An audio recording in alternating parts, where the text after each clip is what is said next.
ভাল পাওঁ বুলি কিয় জানো মই মৰম তৃষ্ণাক এবাৰ ক'ব নোৱাৰিলোঁ। বহুদিন বিৰতিৰ পিছত নিৰিবিলি সন্ধিয়া পৰত মৰম তৃষ্ণাক লগ পালোঁ। কিবা ক'ব খোজোতেই মৰম তৃষ্ণাৰ এটি ৰোমাঞ্চকৰ মিঠা সংলাপ শুনি অবাক হ'লোঁ। মই মাথো সাগৰ নীলা দুচকলৈ চাই ৰলোঁ। মই বৰ চাদা চিধা ৰাংঢালী ছোৱালী দেই। কাৰোবাৰ যদি কিবা ক'ব লগা আছে কৈ দিলেই হ'ল, পাৰিলে একচেপ্ট কৰিম, নোৱাৰিলে নাই। বছ কথা সিমানেই। সংলাপ লাহে লাহে শেষ হ'ল।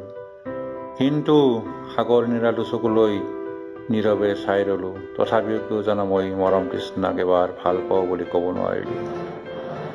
উচ্ছল যৌৱনা তৃষ্ণাটোৰ নৈখনে মাথো বৈ যায়, শব্দহীনতাৰ মৰম চুমি সেই নদী নিৰৱধি।